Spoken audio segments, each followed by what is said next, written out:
welcome to a baking video. I've not done one of these in a very long time, so today I'm actually going to make Prue Leith's chocolate mini rolls and I'm going to hope that they work. I've never done this before, so fingers crossed this actually works. And yeah, let's go and see how we get on. So enjoy.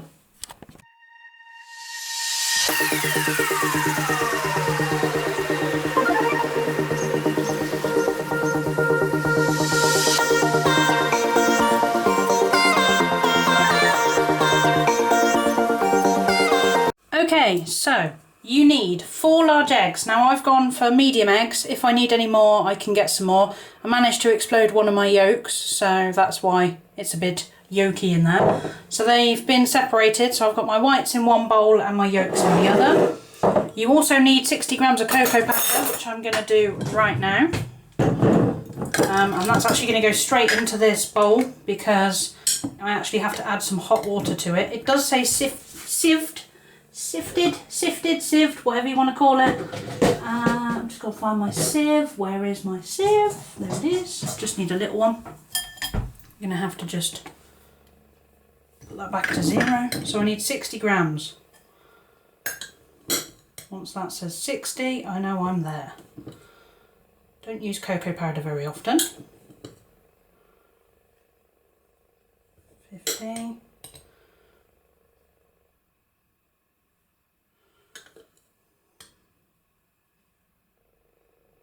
60. Perfect. So that's that. I'm going to put that on the side so I can put that away. Try and be tidy and clean as you go. However, this cupboard is a bit of a nightmare for space, so that's just going to kind of get thrown in there. Right. So I'm just going to quickly sieve this. Because then they can't say I didn't sieve it.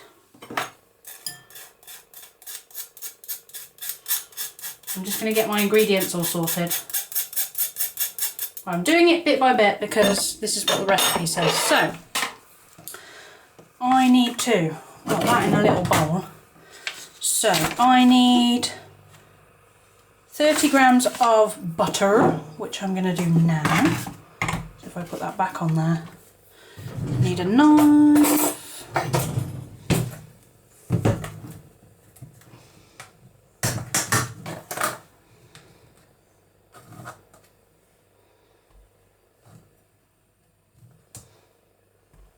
I have washed my hands just in case anybody wants to query it.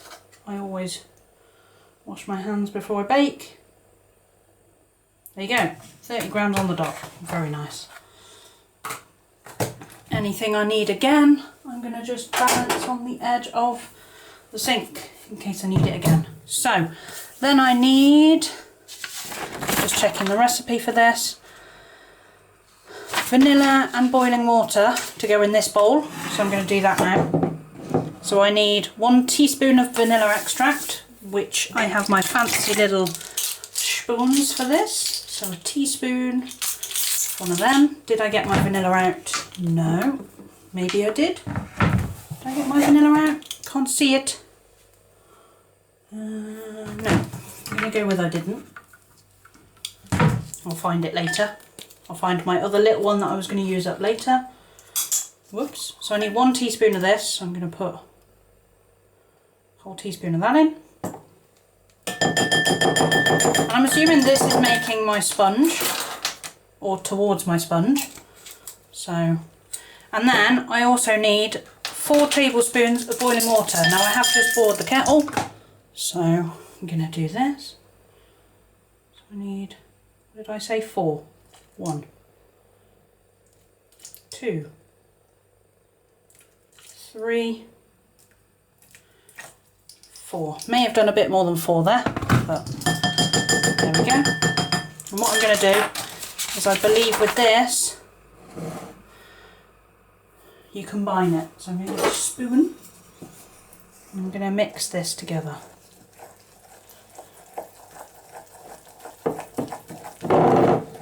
Again, never made these before, don't know how this is going to turn out, but I can only assume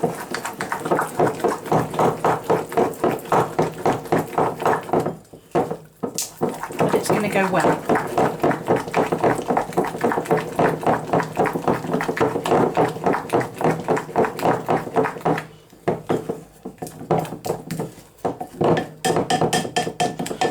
And that just looks really glossy and good. Smells really good and it's nice and warm, so I'm going to put that over there. Right, so then I need to measure out my sugar and things, so I'm going to quickly do that and then I'll come back. Okay, so the first part says put 100 grams of the caster sugar and the egg yolks in a bowl and whisk together until light, thick and fluffy. What I'm going to do is I'm going to do the meringue in my mixer, but I'm going to hand whisk the yolks and the caster sugar. Something I've not done for a very long time, but we're going to see how it goes. Now, because my sugar is a little bit on the lumpy side, just because it's been stored in the cupboard and gone a little bit on the lumpy side, I'm just going to quickly sieve it in there. There we go. Now, I do own a whisk. Don't use it very often. But yeah, so I'm going to put the egg yolks in here. Now, bearing in mind I have never done this, so I don't know what I'm looking for, but it says whisk until combined, and that is what I'm going to do. Very odd way to make cakes, but hey.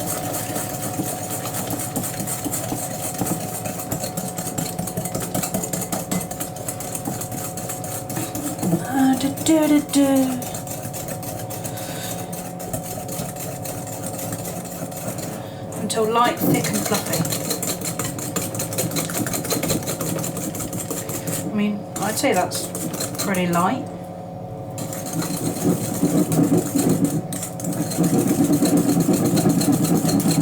Oh, I don't whisk very often. I think that's probably alright.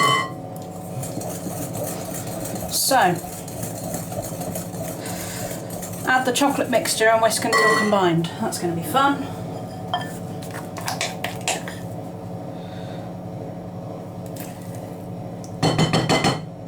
So we dollop this in. I might have to get a palette knife to don't want to waste any goodness. Let's just get a quick. Need more spares? I don't, I just need to be a bit more methodical.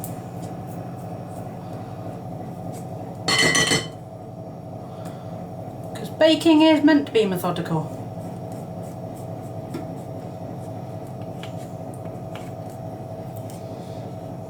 Okay, that's that. I'm going to put the spoon in the sink, because if I need another spoon, I've got spoons behind me.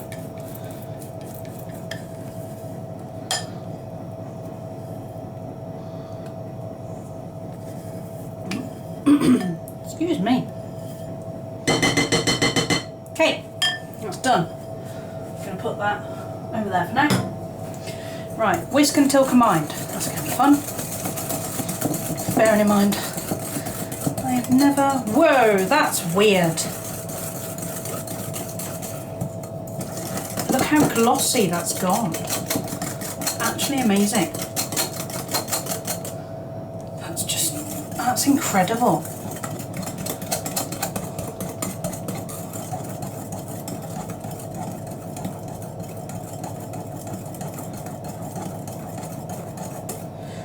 Okay, so that's that. That's done. Move that out of the way. That's the chocolate mixture done. So now I need to put the caster sugar and the egg whites into my actual mixer, which is very kindly over here in the corner. Looking a bit worse for wear because it doesn't get used very often. Just quickly check that it's working. Yeah, good. Okay, so egg whites going in. Don't use egg whites that often. Nice. And meringue. So I need to put the sugar in here. I am going to sieve the sugar in there, you know, because as I said before,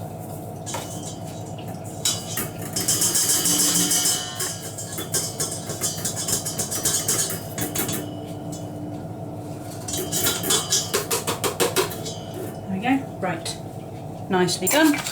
I'll quickly mix that until soft peaks.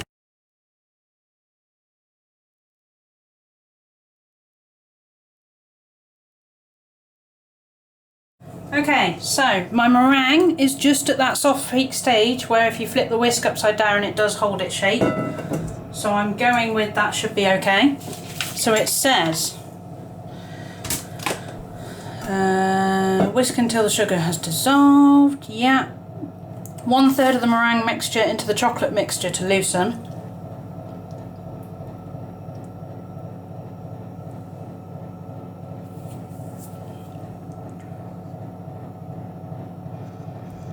Alright, fold them in until combined, okay. So, I'm going to get a spoon for this. We need to basically put 1/3 of this in, mix it, and then put the rest of it in and mix it. But I'm going to fold it in because you don't want to lose the air that you've just put into your egg whites. So, I'm hoping this is in camera shot, it should be.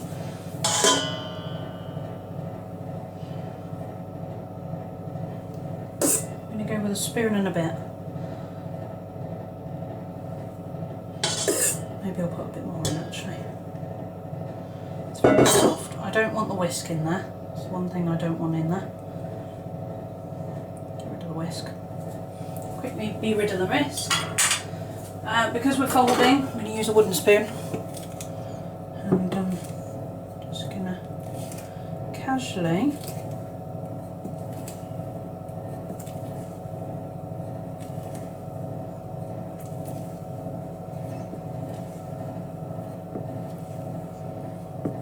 folding is the best way because then you don't knock all the air out of what you've just put into your egg whites. One thing I'm going to just do, I'm going to just dollop it all in now.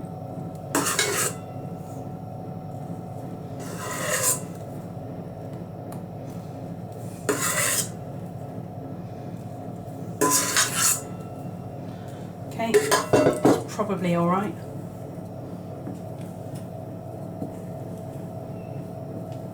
And the one thing I haven't done is lined my trays, but I don't think that's going to be too much of an issue. All I hope now is that they turn out okay, because obviously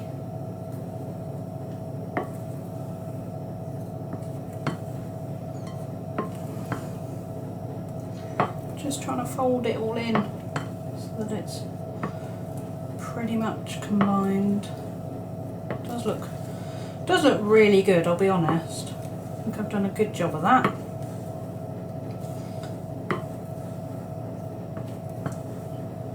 Okay, what I'm going to quickly do then is, I haven't put greaseproof paper on my tray. That's the one thing I should have done to start with, but that's alright because we knew that I would need it to be ready.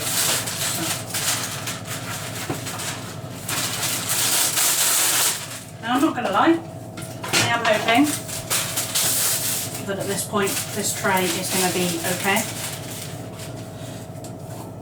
Not going to lie, a little bit nervous about the tray, but we'll see. I don't have a proper Swiss tin, if you like, that they ask you for, so I am winging it. It does say it should do 2 trays, so if I do need a second tray, I've just knocked something over and I've only got smaller trays. I might be able to put, I wonder if it's going to work better than that. I'll tell you what, I'm going to do 1 in there, and then if I've got any left, I'll put more in that one. So I'm going to just put that on top of the oven for now.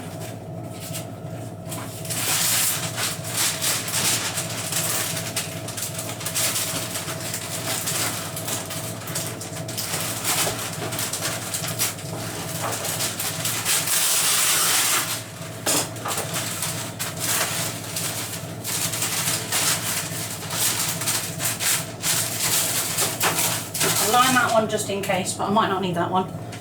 And then, what does it say? It It says divide between the 2 line tins and level out. That doesn't quite look combined, bear with me. Just want to make sure it is combined, because otherwise it's not going to work.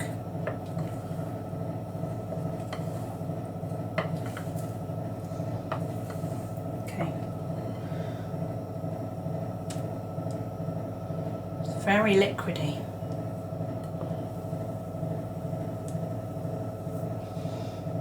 I am trusting that this is just going to form to the shape of the tin. That's what I'm hoping.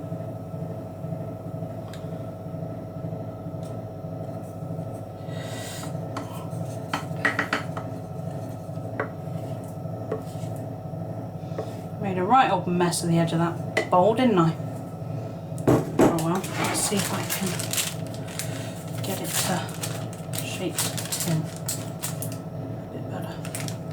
I really don't know how this is going to go. Oh, I've just put my fingers in it. Well, that was clever, wasn't it? I might be able to put some more in the corner there. I just want it to try and be as even as possible.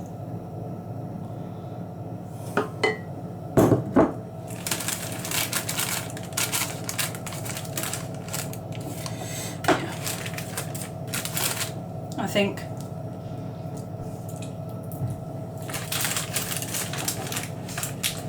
that might have to do. I reckon that's it's as rectangular as it's going to get.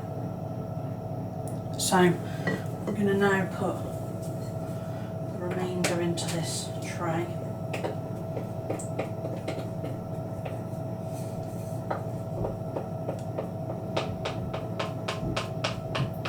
They'll either work or they won't work. This one I think is going to have more of the chocolateness in it. We'll see. Right, put that over there. Do loads of washing up to do, of course, that's what you expect. So, just to show you, I've done 2 trays.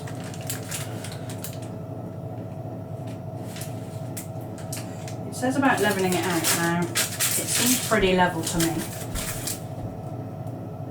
There isn't. It seems rather flat. Right, it says 12 to 18 minutes until cooked through and springy. What I'm going to do is trim my paper. Give me one moment. So, I've trimmed the paper. They're going in for 12 to 18 minutes. I'm going to give them 12 minutes, see how I think. If I think they need the extra 6, they're going to get the extra 6. So, where are we? Does it say 12? Yeah. Right, they're going in. She says, as she gets the bottom out of the way. That one on the bottom. Quick. That one on the top. 12 minutes. We'll see you in 12. Okay, this is the first check. It's a bit steamy, apologies, but it's going back in. Just before they come out of the oven, you need to line your surfaces with baking paper, which is what I've done. And then once the cakes are cooked, they're going to be flipped out onto these pieces of baking paper. And then they'll get cooled, basically. So you take them out of the oven, turn them out, let them cool on these, which is what I'll do, and then I'll do the filling. So you'll see me do the filling shortly. Okay, so these are the cakes. They're just cooling, and then I'll make the filling and we'll show you how they roll. Okay, so these are nice and cool actually.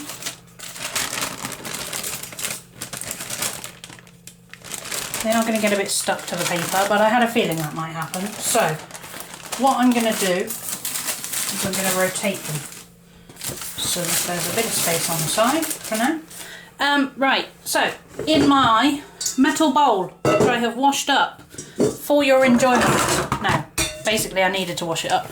I need 150 grams of butter and 300 grams of icing sugar, plus the peppermint essence, which is all going to go in my food mixer. So I'm going to mix this up to make the filling, and then I will be adding it to the top of there. So bear with me. Okay, so that is my buttercream. It's literally butter, icing sugar and a bit of the peppermint essence. So what you got to do is spread that on top of your cakes. These are completely cool now. I can actually put my hand on them and they are not hot whatsoever. So I'm just going to dollop this on the top and spread it out, and then we will roll. It does say about slicing it actually. Let me have a quick look. 4 centimetre line from one short end of each cake.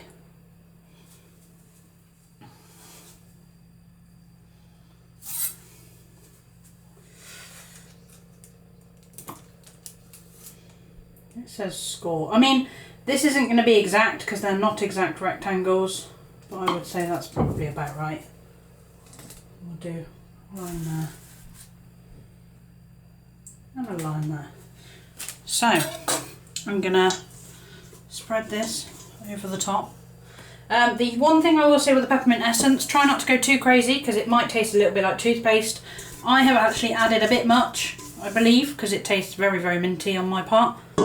But I don't think that's going to matter with the chocolate as well, so we'll see. What I'm going to try and do is do this so that you can see what I'm doing. And my other top tip that I didn't do is sieve your icing sugar, because I didn't. And it might be that, from what I can see, there might be little blobs of icing sugar that haven't quite mixed up well. But that's a learning curve for the next time. So even if these don't particularly taste that good, at least I know for next time that I need to remember to sieve my icing sugar, because I didn't do it. And I should have done. So let's just get that spread as much as I can, because I don't want it to be... There we go. Right, that's one done. Just going to do this one. I do have more in the tub, should I need it. Obviously, just want to make it go as far as I can on the top of this one.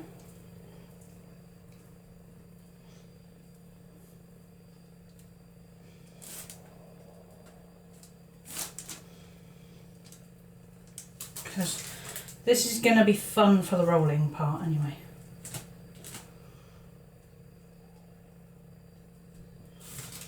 I'm pretty sure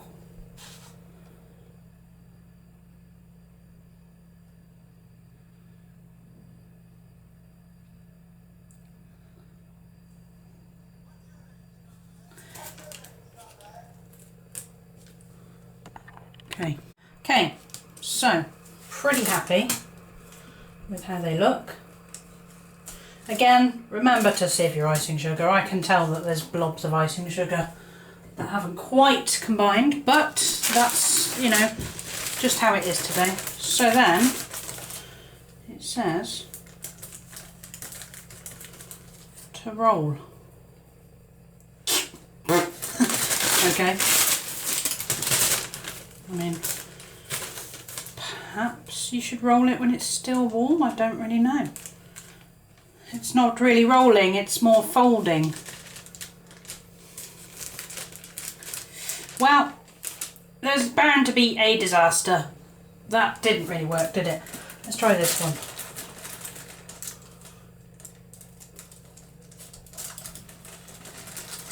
The problem I have is... Now the problem is, it gets stuck. I mean, that one's not quite as bad. This one, it's just completely gone. Don't even know if I can salvage that. So, I mean, my life lesson for this is, don't know. Don't really know. Because clearly that did not work. Yeah, a little bit disappointed. That one's not so bad. Not quite a mini roll shape. I think maybe I overbake them or I underbake them. I don't really know. But that's basically a pile of mini roll, which I'm sure will taste nice anyway. That one's not so bad. If I make a cut in it, might be okay. I might see what that one's like inside. Don't think it's going to be...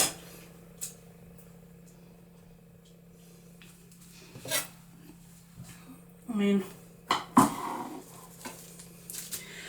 you can kind of get the definition of a mini roll, but basically they didn't go to plan. They're not as perfect as I thought they were going to be, and fingers crossed Jammy Dodgers will be better. But normally what I would then do is cover them in chocolate and sprinkle a load of white chocolate over the top. I'm not going to do that because it's such a mess, but hey, we tried. Mini rolls didn't work out, but we gave it a go, so good job for trying.